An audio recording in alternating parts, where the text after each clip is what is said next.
बिहार में पंचायती राज विभाग में बहुत बड़ी बहाली आई है और इस बड़ी बहाली की सबसे बड़ी खासियत ये है कि इसमें एग्ज़ाम नहीं होंगे, यानी कि आपके मेरिट लिस्ट इस पे तैयार किया जाएगी मार्क्स के आधार पर। यानी कि आपके जो एलिजिबिलिटीज़ में मांगा गया उस एलिजिबिलिटी में आपके मार्क्स अच्छे हैं तो आपको सिलेक्शन किया जाएगा, यानी कि बिना परीक्षा के ये आपकी भर्ती आई है और इसमें आपको रिजल्ट दिया जाएगा। दूसरी इसकी सबसे बड़ी खास बात क्या है कि इसमें अगर आपने वो कोर्स बिहार से किया है तो आपको ज़्यादा वेटेज दिया जाएगा, इस पॉइंट को ध्यान रखिएगा।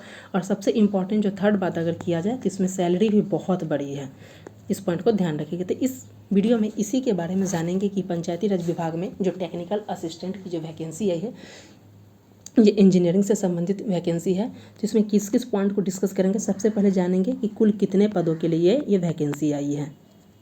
दूसरा पॉइंट जानेंगे कि इसके लिए योग्यता क्या है, क्या ये टेक्निकल बैकग्राउंड वाले के लिए सिर्फ है या फिर नॉन टेक्निकल बैकग्राउंड वाले के लिए भी है।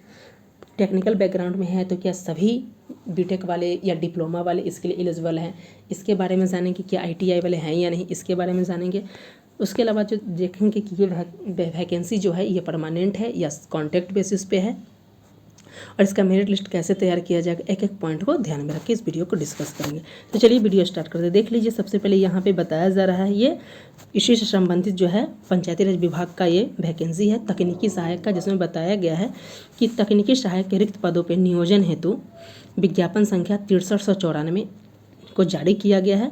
और सबसे इम्पॉर्टेंट ये बताया गया कि आवेदक के द्वारा किसी एक जिले में ही आवेदन किया जाएगा। सभी को पता होगा कि बिहार में 38 जिले हैं, तो जितने भी पोस्ट आए हैं सभी का एक बता दिया गया किस जिले में कितना पोस्ट था, किसी एक जिले में। यानी कि आप मनपसंद जिला के अनुसार, अगर आपको लग रहा है पटना पसंद है तो पटना में आप कर सकते हैं, लग रहा है कि आपको समस्तीपुर पसंद है समस्तीपुर जिला में डाल सकते हैं। यानी कि जो जिला आपको पसंद है एक ही जिला में डाल सकते हैं, एक जिला आपको तय करना है, ये नहीं कि एक से अधिक नहीं करना है।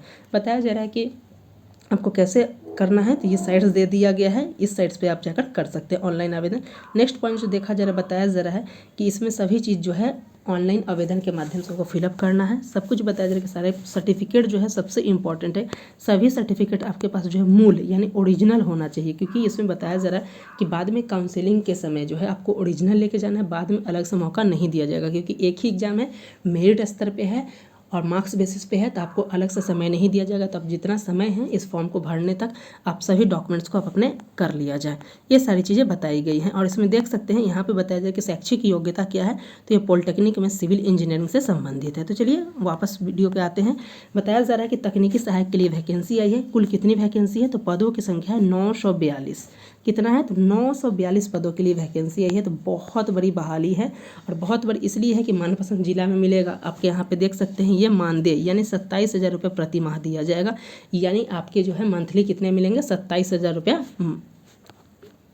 आपको मिलेगा। साथ ही बताया जा रहा है ये मान्यता प्राप्त पॉलिटेक्निक संस्थान से सिविल इंजीनियरिंग में डिप्लोमा होना चाहिए, यानी कि किसमें आपके पास जो है सिर्फ और सिर्फ किसके लिए है, तो ये सिविल इंजीनियरिंग वाले के लिए वैकेंसी। इस पॉइंट को ध्यान रखिएगा, वही फिलअप कर सकते हैं जो सिविल इंजीनियरिंग किया हुआ, डिप्लोमा किया होगा। मिनिमम बोला जा रहा है कि मिनिमम जो है ये डिप्लोमा वाले यानी ITI वाले ये सब इसमें फॉर्म फिलअप नहीं कर सकते। कब से कब फॉर्म फिलअप किए जा सकते हैं, तो ये है 26 मई से 25 जून तक।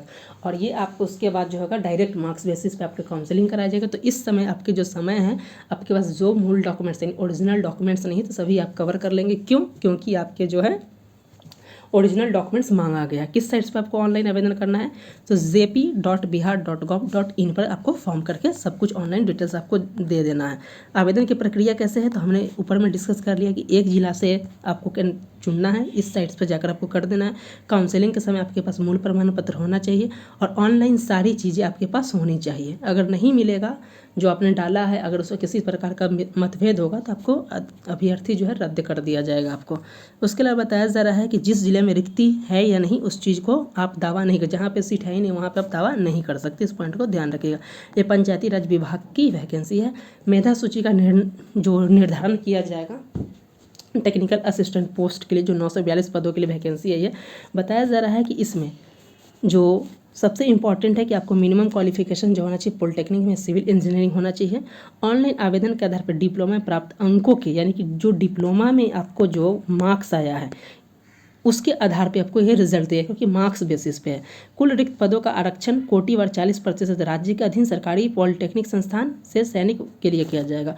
तो बताया जा रहा है कि जो 942 पोस्ट है इस पोस्ट का जो है 40% जो आपने अगर बिहार जो सीटें जो हैं ये भरी जाएंगी, जितनी भी सीट आ जाती हैं तो इसमें से जितनी भी सीटें हैं लगभग 400 के आसपास सीट मान सकते हैं, 350 प्लस सीट है, 380 से 90 मान सकते हैं, इसका 40% निकालिएगा तो इतनी सीटें जो हैं ये बिहार के इंस्टीट्यूट से आपने क्या किया हो, डिप्लोमा, यानी कि बिहार के इंस्टीट्यूट से आपने कर लिया हो, तो उन्हीं के लिए ये सीटें आरक्षित, यानी उनको ज़्यादा वेटेज दिया जाएगा। इस पॉइंट को ध्यान रखें। अगर आप किसी ने बिहार से किया है, किसी ने यूपी से किया है या फिर हरियाणा से किया है तो उनको ज़्यादा वेटेज नहीं देगा। लगभग जो है 350 प्लस 380 से 390 के आसपास, यानी कि 942 का 40% जो सीटें हैं वो देख सकते हैं। लगभग जो क्या किया जाएगा, बिहार के इंस्टीट्यूट से आपने डिप्लोमा किया है तो उसको आपको ये वरीयता दी, यानी कि सीटें आरक्षित है। मेधा सूची में अगर किसी का अंक समान हो गया तो उम्र को वरीयता दिया जाएगा।